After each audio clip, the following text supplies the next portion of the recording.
G'day guys, welcome to the channel. Today we're doing episode 8 in the collection showcase series, and this time someone reached out to me on Instagram, Hobby Enthusiasts, which I'll link their page below. They've reached out asking for a showcase on their collection, which is a 10-piece feed, and they want me to be as honest as possible. So, a bit of background to this fellow. They're based in Australia. They have the same wrist size as me, which is about 6.5 inches, and wristwatch check, I'm wearing my white Speedy. And to kick things off, here is their collection from left to right. So, we've got a Hamilton khaki field in bronze, a Longines flagship, a Casio digital, something they found from an op shop, a Rolex Explorer blackout. I've never heard of a blackout, but okay. Seiko Presage matcha cocktail time, a Zenith, something that was passed down from his grandfather, a Omega Constellation. This one I believe is called the Modelo, which is a day and date complication. It's got 2 sector dials in the dial and it shows you the day and date. A Rolex Datejust 41 Wimbledon Fluted Jubilee, great. Arthur's Bertrand, and a G-Shock. So let me level with you. Straight off the bat, the collection here is very time only heavy. So you've got a Datejust or a few watches here with a date complication, I think. Otherwise, yeah, very heavy on the time only. Or even just date only complication. If it was me, I would have the following as the main rotation. Just having a look at this one here, like I'll have the following as the main core collection for yourself. There's obviously the Rolexes, the Explorer, and the Datejust, can't go wrong with them. The 2 watches that were passed down to you from your granddad and your dad, great watches. You got the Zenith dress watch and the Omega Constellation. In all honesty, you don't even need another dress watch from there. And in terms of the Rolexes you've got the Garda in the Rolex Explorer, and you got the Datejust for like more fancier occasions that you wanna bust it out. The rest you can honestly live without, but just for collection's sake, I would keep the Hamilton. The Hamilton is really great as a beater. Like if you're in the woods or at the farm messing up some wood or doing some activity, that's a great watch just to have on, just to beat. The Longines is cool as well. I reckon as time goes on, you'll probably get rid of that one there. But it's still fine. It's a fine dress watch or casual watch. But because, yeah, actually, no, the Longines is fine, right? Like, I was thinking wear your Zenith and Constellation, but since they're more vintage pieces, you could just rotate the Longines more in it so you don't mess up the vintage pieces. The Casios you have, I'm just gonna glaze over them. They're fine, they're beaters, whatever. The G-Shock is great, the Casio's fine, like, whatever. The Arthur Bertrands, I would get rid of that one. I don't know if there's a sentimental reason why you have that watch. It's very similar in this picture to the Longines, in all honesty. And I had a quick search on Arthur Bertrands, or whatever that is. I had a quick search in it, and it's not really that expensive. Like, it's, you know, a couple $100, but, you know, price aside, I just don't see it fitting. I just don't see it fitting in your collection. Like, if you have the Longines, it's very similar to that there. As I mentioned, you got a lot of time-only watches, a lot of dressy watches here with leather straps. I would get rid of the Arthurs, in all honesty. The Seiko matcha cocktail, that's watch is a bit of fun. I don't mind the Seikos myself. If you want to have it there, by all means, keep it. I would get rid of the Seiko matcha Presage. I would get rid of the Arthur's Bertrand, and eventually I'd get rid of the Longines as well.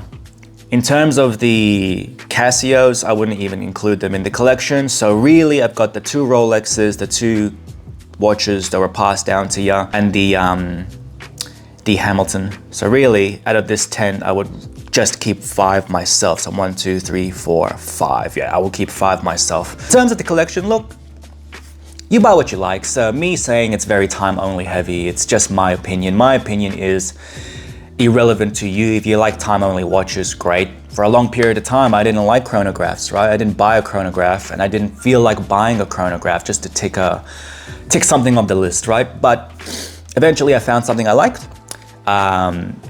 and I want to get one more chronograph on a leather strap in the future. So that's something that I want to do. But in all honesty, your collection, if you just kept the 5, is fine. There's no need to add anything else.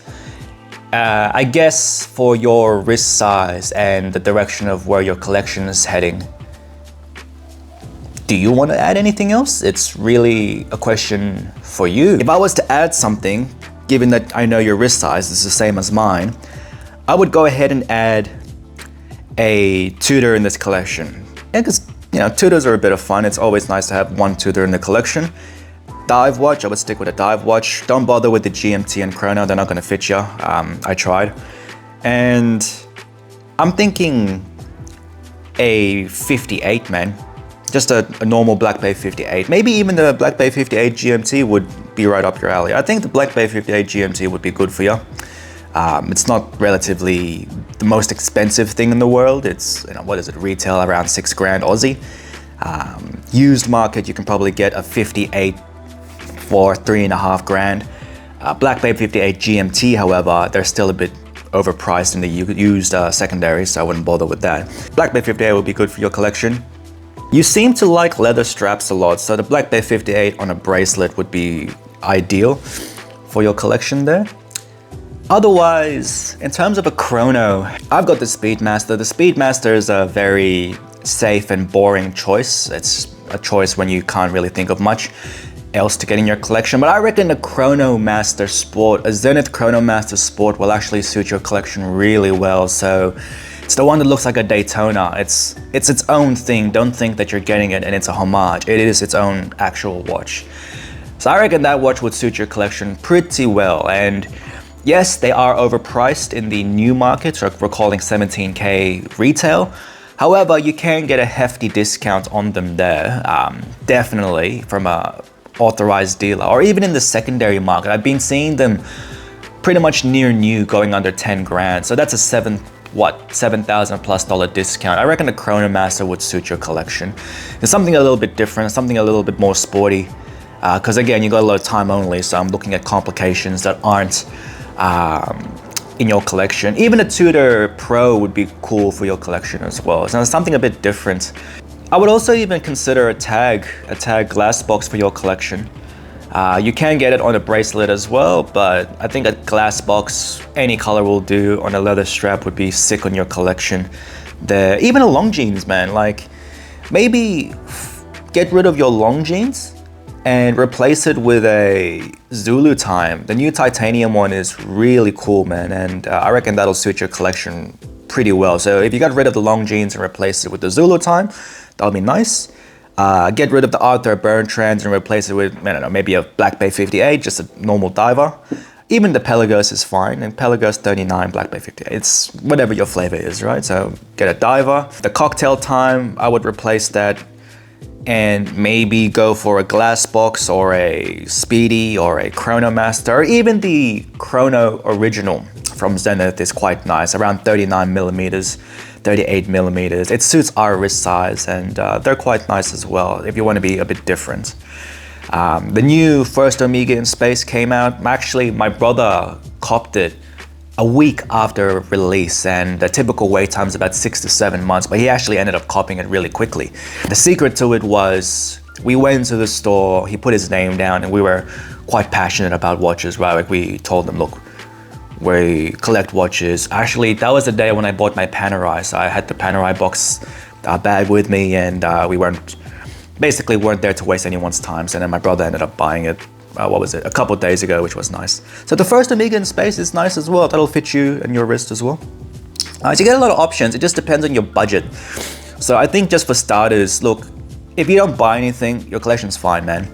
Anyone will be happy with his collection. Bro, 2 Rolexes. I think in this watch game, people underestimate how difficult it is to get a Rolex. I think when we see in media, people are getting like Swiss watches left, right, and center. They think it's, you know, incredibly easy to do. It's not. It takes a long time. It's a lot of sacrifice, and it's a big commitment and a chunk of money you're committing to a piece of jewelry, essentially, that doesn't serve any purpose besides personal satisfaction.